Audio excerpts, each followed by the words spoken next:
വാർദ്ധക്യകാലത്തെ ഒറ്റപ്പെടൽ വല്ലാത്തൊരു വേദനയാണ്. പ്രായമായി കഴിയുമ്പോൾ ആരോരും നോക്കാനില്ലെന്ന് തോന്നൽ ചിലരെ വിഷാദ രോഗികളാക്കാം. പിന്നെ ആർക്കും ഒരു ബുദ്ധിമുട്ടാകരുതെന്ന് കരുതി മരണത്തെക്കുറിച്ച് പോലും അവർ ചിന്തിക്കും. തൃശ്ശൂർ മുള്ളൂർക്കരയിൽ അവിവാഹിതരായ 3 സഹോദരിമാർ ജീവനൊടുക്കാൻ തീരുമാനിച്ചത് വാർദ്ധക്യ സംബന്ധമായ പ്രതിസന്ധികളെ തുടർന്നാണ്.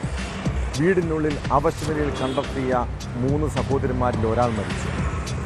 മണ്ഡലംകുന്ന് സ്വദേശിനിയും 75-കാരിയുമായ സരോജിനിയാണ് മരിച്ചത്.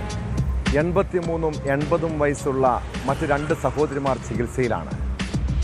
പ്രിയപ്പെട്ട മാതാപിതാക്കളെ, നിങ്ങളെ നോക്കാൻ ആരുമില്ലെന്ന് കരുതി വെറുതെ നിരാശപ്പെട്ട് ജീവിതം അവസാനിപ്പിക്കാൻ വരട്ടെ. ഈ നാട്ടിൽ വൃദ്ധസദനങ്ങളും റിട്ടയർമെൻറ്റ് ഹോമുകളുമുണ്ട്.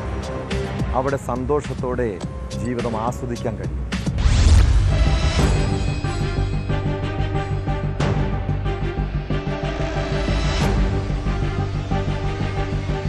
തൃശൂർ മുള്ളൂർക്കര ആറ്റൂർ മണ്ഡലംകുന്നിലാണ് ഒരു വീട്ടിലെ 3 വയോധികരായ സഹോദരിമാരെ വീടിനുള്ളിൽ അവശനിലയിൽ കണ്ടെത്തിയത്.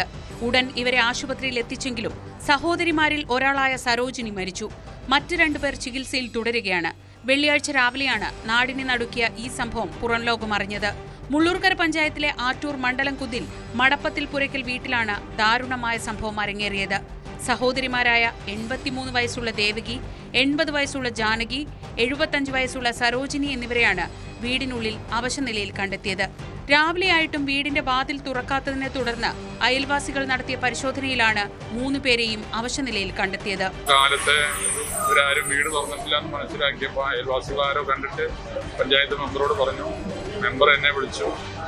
അങ്ങനെ പോലീസിനെ വിളിച്ചു. പോലീസ് വന്ന് വാതിൽ തുറന്ന് അകത്ത് നിന്നപ്പോൾ 3 പേരും വിഷം കഴിച്ച് ഇതൊക്കെയാണ്. ഒരാള് തീരെ അവശതയില് ഒരു മിടിപ്പ് മാത്രമാണ് ഉണ്ടായിരുന്നത്. മറ്റ് 2 പേർക്ക് അല്പം ജീവനുള്ളതായിട്ട്. എന്തായിരുന്നാലും പെട്ടെന്ന് ഞങ്ങൾ ആശുപത്രിയിൽ എത്തിച്ചു. ആംബുലൻസുകൾ വരുത്തി ആശുപത്രിയിൽ എത്തിച്ചപ്പോൾ ആശുപത്രിയിൽ ഒരാളുടെ മരണം, ഈ സരോജിനി എന്ന് പറയുന്ന ആ സഹോദരിയുടെ മരണം സ്ഥിരീകരിച്ചിട്ടുണ്ട്. ഉടൻ തന്നെ വിവരമറിഞ്ഞ് സ്ഥലത്തെത്തിയ വാർഡ് മെമ്പറും പഞ്ചായത്ത് പ്രസിഡന്റ് NS വർഗീസും നാട്ടുകാരുടെ സഹായത്തോടെ 3 പേരെയും ആംബുലൻസിൽ ജില്ലാ ആശുപത്രിയിലേക്ക് മാറ്റി. എന്നാൽ ആശുപത്രിയിൽ എത്തിച്ചപ്പോഴേക്കും ഇളയ സഹോദരി സരോജിനി മരിച്ചിരുന്നു. മറ്റ് 2 പേരുടെ നില അതീവ ഗുരുതരമായി തുടരുകയാണ്. പോലീസ് അന്വേഷണം ആരംഭിച്ചിട്ടുണ്ട്.